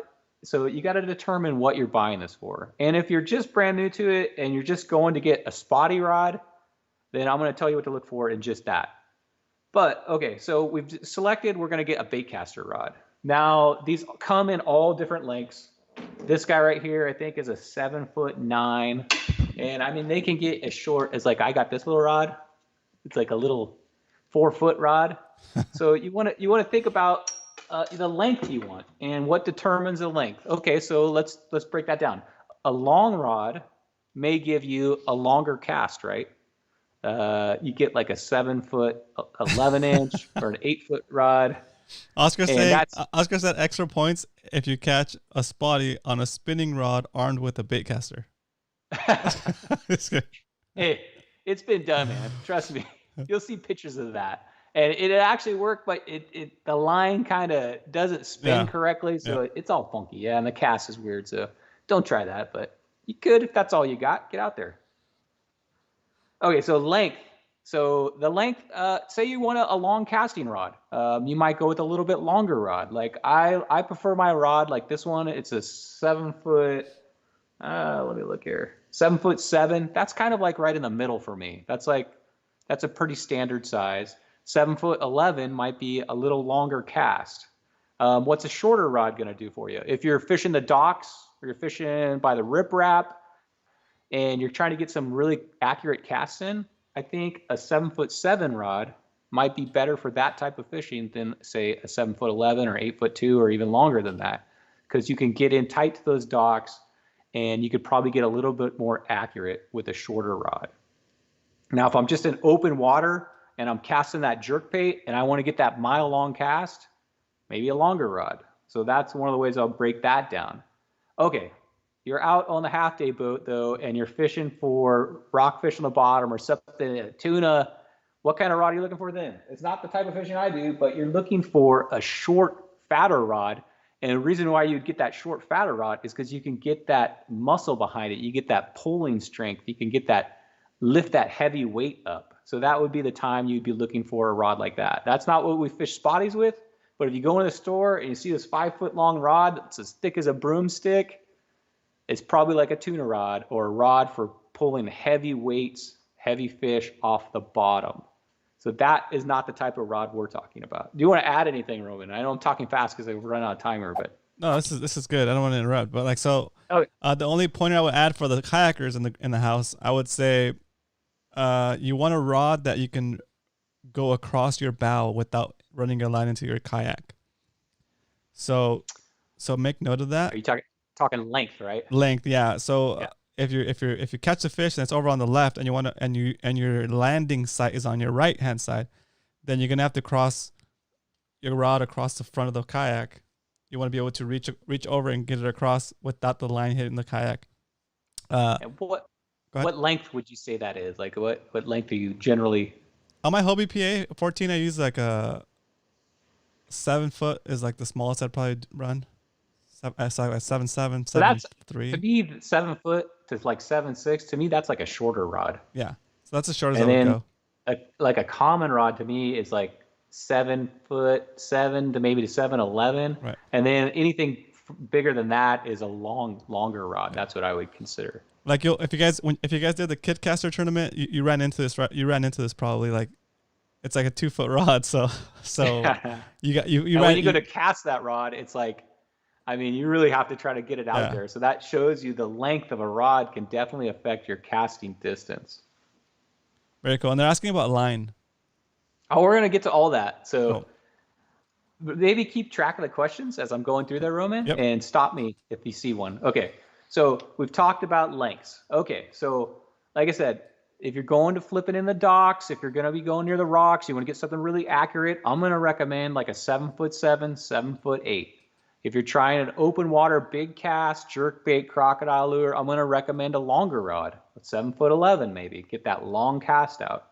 So those are the rods I'm going to recommend as far as length goes. Okay, type of rods. There's graphite, there's fiberglass, there's these composite ones which are made out of multiple materials. And how does that affect the rod? Okay, so before I talk about that, I'm going to talk about maybe the differences between, like, here's one of my very first rods I got. And it's like a Walmart combo rod. It was like $29 for the reel and the rod combination. Oh, wow, that's a deal. I know. This is like where we all start at, I think. Because, you know, you just, hey, I'm going to go I want to try it out. It's a cheap setup. And this is like a 2-piece, you know. I don't know. I don't know why I call Walmart combos, but it's inexpensive combo. And you know what? Thrifty combo. I caught tons of fish on these combos. Yeah, I fished like these, Go ahead. Like, yeah, exactly. So like my first rod and reel setup, it wasn't the cheapest combo. It was like it was a Shimano combo. It was this what is this, a 2-piece 6.6 rod. Okay, this is probably too short for the kayak now, but I used to fish on the kayak too. So 6.6, 8 to 15 pound line, 3/16 to 3/4 ounce lure, a medium heavy, fast action, graphite rod. So it was a good. That's actually not too bad of a rod. It's a fun little rod. It's short, but it's yeah. I'm sure you caught tons of fish on it. Yeah, and the reel was like a Shimano reel, but it's like a Shimano Solstice. That thing was like $36, the actual reel. So I think the rod was more expensive than the reel. Let me take a wild guess on that rod. So you're fishing a 6'6" rod, and you're probably fishing that with a Ned rig, right? When I was fishing this one, yeah, I was doing that rig more toward the end of its life, but I was fishing 10-pound line on it, 12-pound line on it.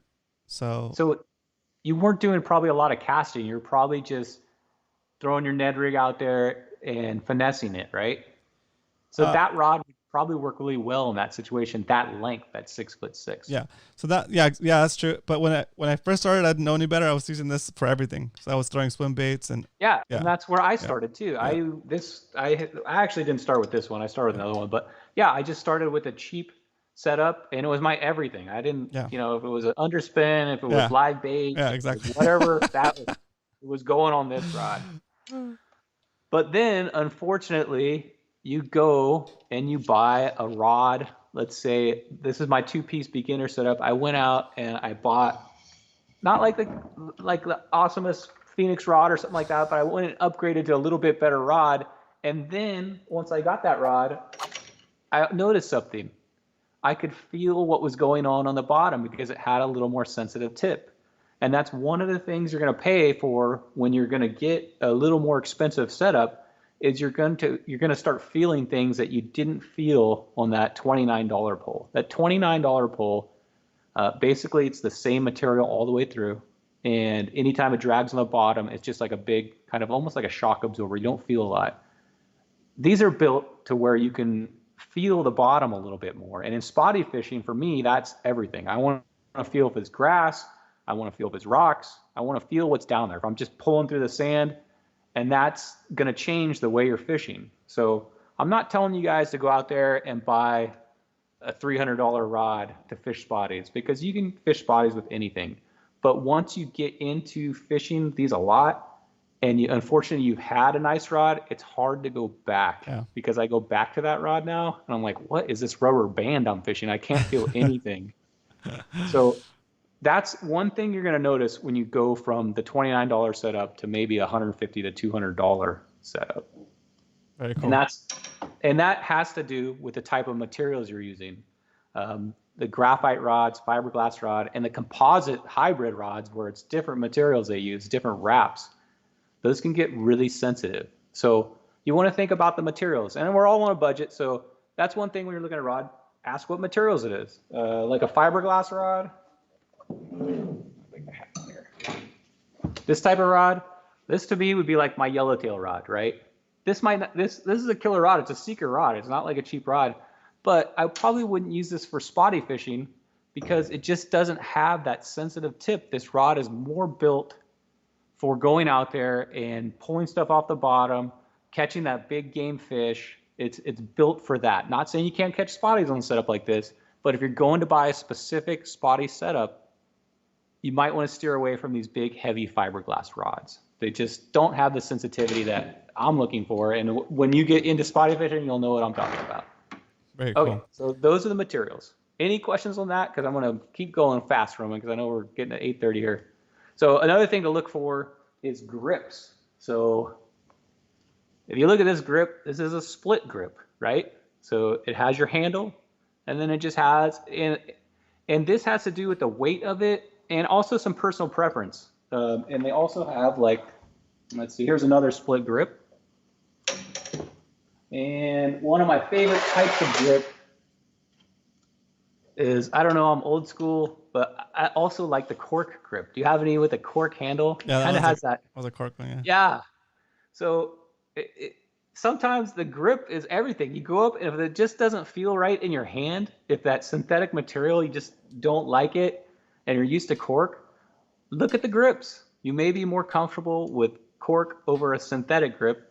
And this grip also is a solid grip all the way throughout. It doesn't have that split body. Sometimes you want to put your hand in different locations when you're casting this guy. Like if I'm going to swing this guy overhead, if I have that split grip, it may be a little uncomfortable. So depending on what type of casting you're going to be doing, you might want to get one of these full grips in cork. So when you're looking, go look at the grips. That's important. It's always important to me. That's perfect. Okay, so go ahead and put your guesses for how many rods Brian has. How many, and then we'll do the over under. Right, don't say it. Don't say it yet. Don't say it yet. On the boat. Okay. How many rods you own is a question. Somebody asked how many rods you own. count how many I got in my boat right now. All right, cool. That works too. All right, I'm gonna show this thing just because this is something that probably Coach reviews, and because one thing you go look at rods too. I have this rod that's 3 pieces, and I think it's like, I don't know, maybe like 15 feet long. But if you're fishing from the beach, if you're what am I trying to say? If you're surf fishing, I have this one specific rod that gets me way up high. I can get that monster cast out of it. So they do make a specific rod for getting that huge cast out there. I know I haven't fished that thing forever, but I just want to show that thing. So if you see that in the store, that is not a spotty rod. Don't get that. That's for getting that. I'm on the beach, kind of pendulum giant cast out. So all right, funny. I'm losing my track here. So okay, grips. Look at your grips. Make sure they feel comfortable. Make sure they're the type of casting you're gonna do. Probably the most common spotty grip for me is the split grip, because I'm always kind of holding the pole like this. I've got it. Let's like this guy here. This is my Cool Baits lure rod I use. It's a Shimano Zodius. I love this rod. This is my favorite rod I own, with a Shimano Stratic reel, and it's a medium. It's a medium heavy, and it's set up to throw. When you look at these rods, they'll actually tell you on there what it is. Medium heavy. This rod is set up to throw a 1/4 to 3/4 ounce weight, so that's something you want to look at. Say you're going to go out and get your spotty rod. That's a pretty good variance right there. 1/4 to 3/4. Most of the stuff we're throwing is probably going to be in that range for spotties. So look at that. And the line on it. The line, this guy can have 6 to 12 pounds.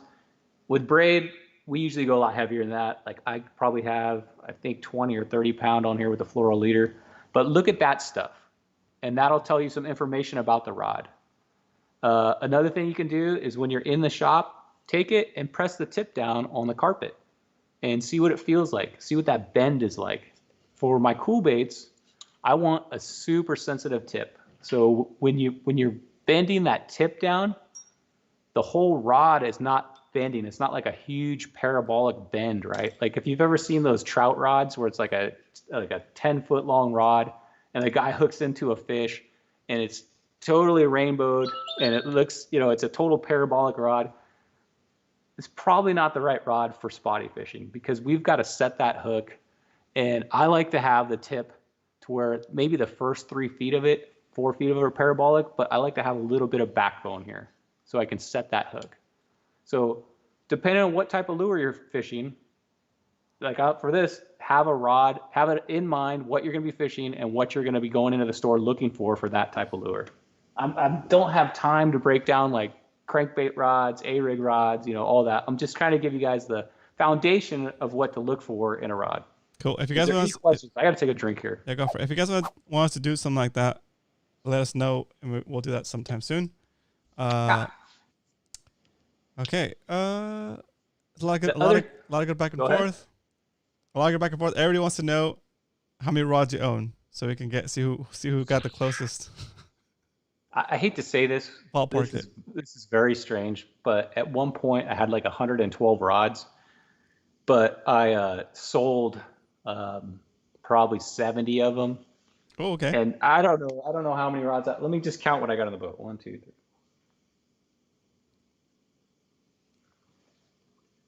I have 17 rods in the boat. When I go fishing, though, I usually take 6 to 10. Okay. So, but I don't know how many I have total. Maybe 50. I don't know. Cool. I don't want to know.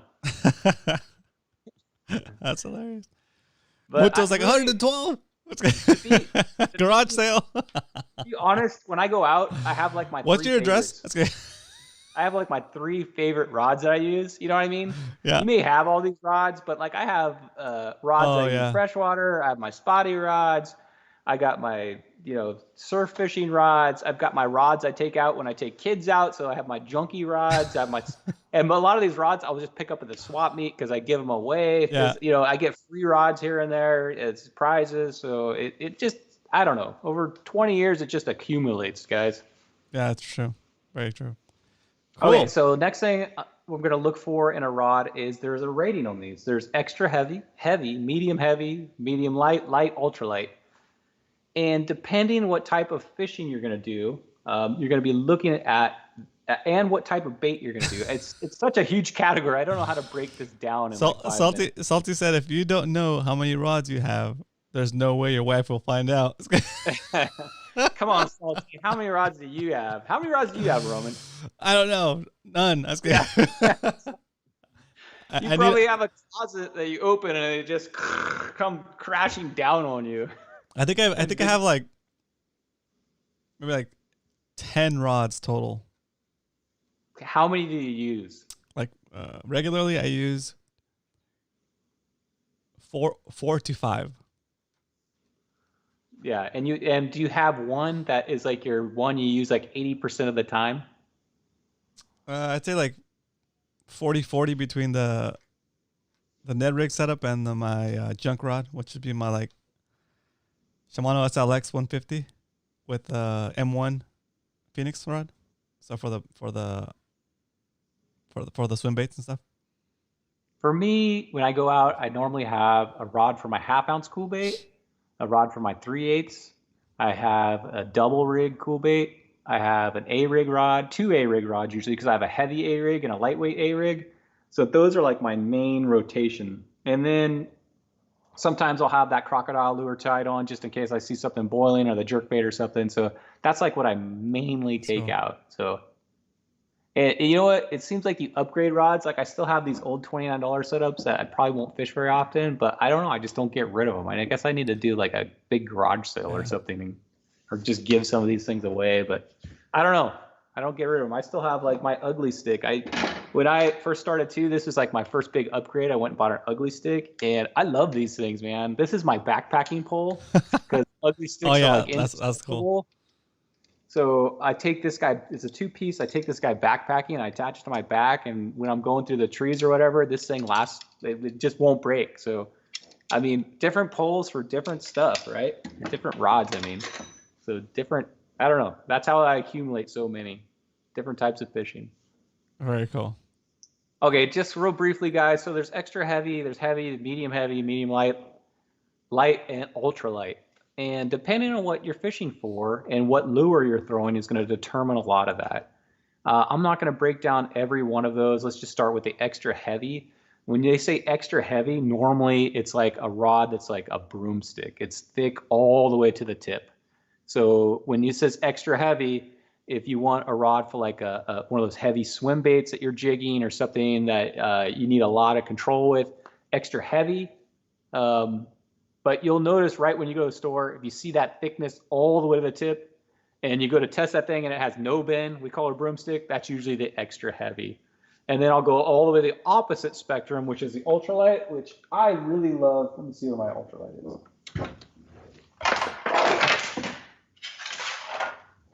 Sooner or later, I'm going to get you guys into this, especially if this line category is open.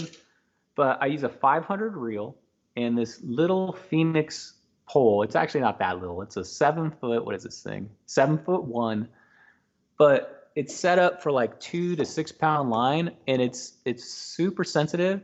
And I'm telling you, when you catch a spotty on like 4 pound line, it's like you're trying to reel in a tuna, especially if it's like a 2 pounder. It's a fight. You can only set the drag so tight, right?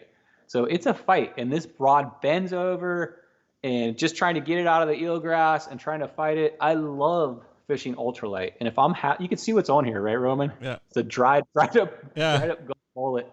So obviously I was having a bad day a while ago, and I'm throwing everything, and nothing's working. So if nothing's working for me, I try to get as finesse as I can, and I'll go to this ultralight setup. And if it's a real emergency, I'll throw in that gulp mullet.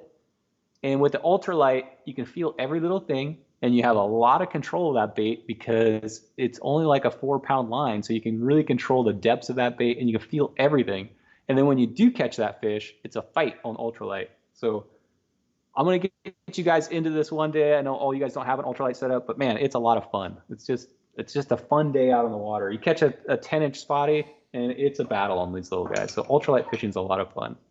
Okay, last two things I'm going to talk about. I think I've already talked about this. Is when you look at it, look at the rating on it for what lure. Usually it's in ounces. Like this ultralight guy right here, a quarter to 5/8 is what they're recommending. So if you're fishing a small swim bait like I am on here, or some kind of jig head, that's a good indicator what to look for in a rod. I know that's a lot of basic stuff. We could really break down rods. We go into swim bait rods, A-rig rods, but we don't have the time for that. We're already at 8:40. So I hope that gives you kind of like a basic foundation, especially you, Chad, on what to go look for when you're going to the tackle shop for a spotty rod. And Chad, I have a website page on romancastro.com. I'm putting it in the chat right here. Whoa, what happened there? Let's see. romancastro.com/resources. It's going to give you the actual specs you want to go look for when you go into the tackle shop. It's going to tell you rod length, reel size, different options, a cheap option, an expensive option. You don't have to order it through the site, but you can just go and get the specs. That way, you know what? Whatever tackle shop. Go ahead. Yeah, that way, whatever tackle shop you do end up going into, you can tell them, hey, I'm looking for a spotted baby bass rod. These are the specs I need, and they're gonna show you different brands that meet those specs, and then at that point, it just becomes like a price thing. Yeah, and you know what? A lot of it too is what feels good in your hand. Yep. So for like my Zodiac rod, it's it's not the most high-end rod, but man, it just feels really good. And when I fish it, it feels really good. I know that's hard to walk into a tackle shop and just ask them to borrow a reel, to put on a reel too. Put a reel on that rod. Feel it. Feel how it's balanced. See how this one's like perfectly balanced for me. See how the reel balances out. And play with it in the store. I know it's kind of hard to walk in there and there's 50 rods there and you don't know which one to choose, but also ask the guys that work in the tackle shop. I think when we have more time, because we're so late, I'm going to break this down a little bit more on rods, probably more on like what's a crankbait rod, what's an A-rig rod, start talking about what lures match up with what rods. But this is like a basic foundation on what to look for. That's funny. That's good. So I don't want to distract you while you're going through the thing, but just some funny comments that came up. Oscar said you look like you're in a hot tub. That's not really your boat. Yeah, I wish. Hot tub time machine. And then he also said he'd like to see you in a yellow rain jacket with the pet monkey. What? Yeah, I only do that when it's all you can eat lobster night at the is it the Sizzler or the Red Lobster? At the Sizzler. Is Sizzler still around?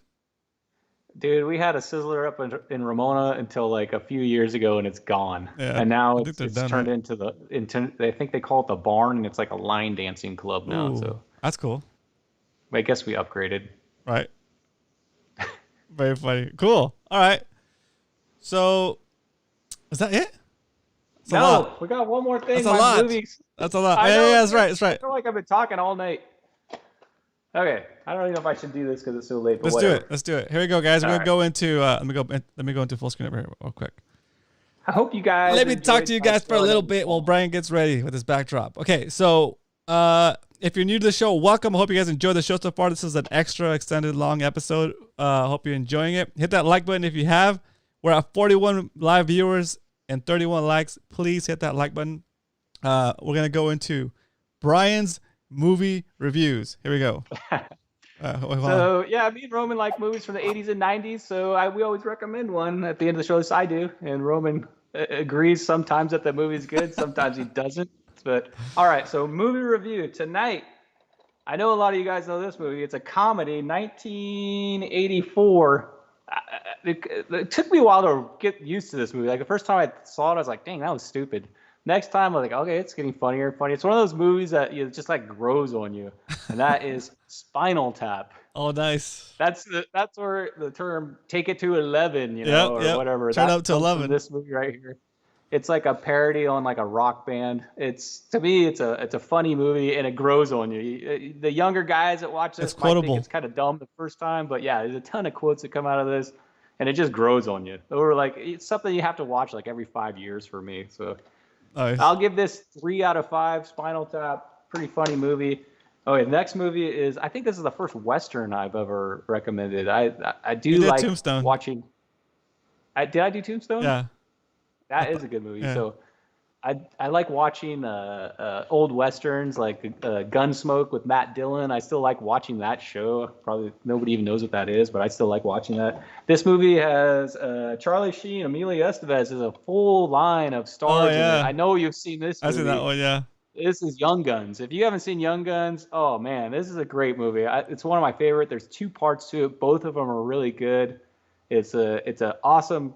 I don't know. Would you consider this Old West? I guess Old West. Yeah. But it's like a modern kind of yeah. Western. I like that genre. I like the whole Western genre.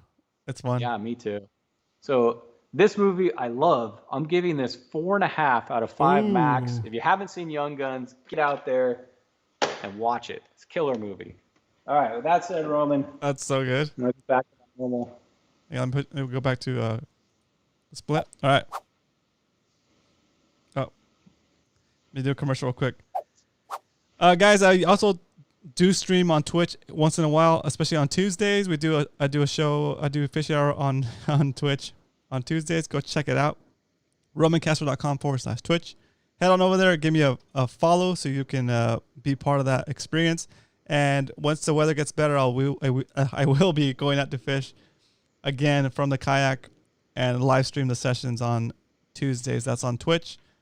Again, it's RomanCastro.com/Twitch. We'll take you to that page. Okay. All right. So Brian, let's take it back to you. Okay, Roman, thanks for having me on. Sorry, guys, it went so long. Sorry, the beginning of the show was kind of, It's all good. I don't know if it was a Debbie Downer, but we No, it got was the good. rules established, right? I'm super excited about this weekend. Can't wait to see you guys out on the water. I'm going to get out there. I'm going to snag some grass. I'm going to catch some bass. And to throw the party off, I'm going to go ahead and try to shotgun the sparkling water.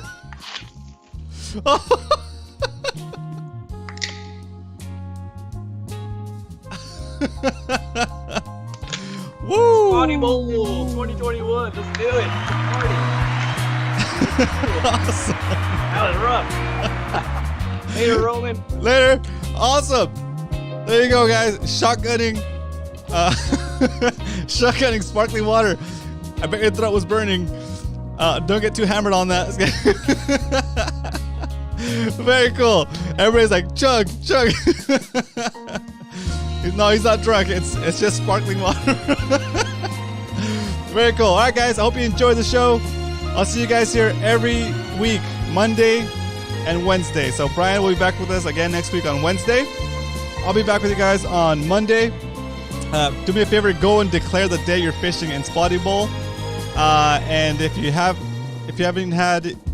you're actually looking to sign up and you haven't done it yet, go to spottybowl.com for all the information you need and the sign up page. Once you sign up, you'll get a response you'll go to a different page, tells you the link to the Spotty Bowl Discord page. You go and sign up. Eric and I will receive an email that says somebody else signed up, and we will reach out to you, create your account in Discord, and basically you're ready to go. Okay, so if you have any questions, again, we're open to questions on Monday, Tuesday, and Wednesday. Yeah, so I hope everybody enjoyed the show. I'll see you guys Saturday will be the next time I fish on stream. And I keep saying this, but maybe this week I'll be streaming some gameplay on Twitch. So hope you guys enjoy the show. I'll see you guys tomorrow. Sorry I didn't do shoutouts this time, but good night, guys. The music's over, so the show is over. Bye.